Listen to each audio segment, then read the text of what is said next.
Hi everyone. So, what makes listening so hard? Most of us are pretty rubbish at listening, or we could certainly be better. And it sounds easy, but actually, listening is much harder than you'd think. And there's three main reasons for that I wanted to talk about today. Firstly, we make it all about us. Secondly, we've all got our own baggage, our own stuff going on that we bring with us into a conversation. And then thirdly, sometimes we might feel annoyed or irritated by somebody else, and that affects our ability to listen. So if we start with we make it all about us, we all have our own inner narrative going on inside our head. We're kind of talking to ourselves all the time, aren't we? And our experience of life is basically revolves around ourselves and what we're doing.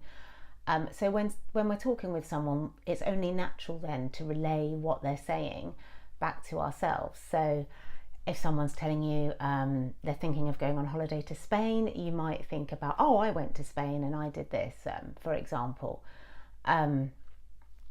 If somebody's telling you about, oh, I'm thinking of leaving the organisation, you might immediately think about, oh no, what does that mean to me and my workload? So we tend to think about everything, as it relates to ourselves. So the key here is to kind of try and move away from that, to recognise that that's happening, to save thinking about what it means for us another time, and instead just try and switch into really focusing on the other person and what they're telling us and what their experience is. The second challenge, that we all have our own baggage that we bring to the conversation. So we've all got things going on in our own lives, haven't we? It might be that you're working with a client and they've just complained and you don't think that's right, and now you're tied up with your emotional investment in that situation. And I think of that as your big suitcase of baggage that you bring into this conversation with you, the other things that are going on in your head. It might be that you've got an important meeting coming up, so actually your baggage is that you're really thinking about that meeting, and so you're finding it really hard to focus on a conversation. Sometimes the baggage can arrive when we're in a meeting, particularly virtually. You might see an email ping up when you're on a virtual call and think, oh gosh, this is something that I've got to deal with, and then again you've got that baggage that you're carrying and your attention isn't there.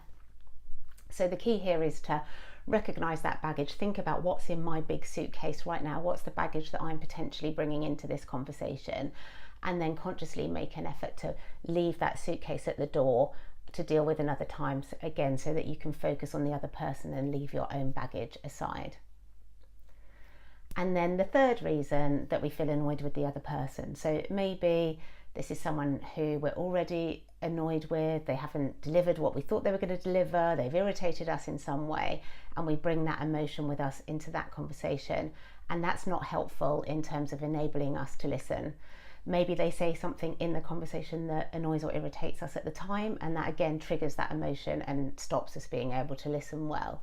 So the key here is to try and reframe that annoyance or irritation as curiosity, and think, okay, I know I feel annoyed, but actually I'm just going to get curious instead, and try and reframe it in your mind as, I wonder what's going on here, I wonder why this happened, let me find out more about this.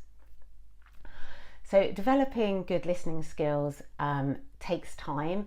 It doesn't happen overnight, it doesn't happen by magic, and it happens gradually. Most of us will never be perfect, we'll all need to continually to try and work on these skills, but putting these things into practice will help us gradually get better and better and better at listening.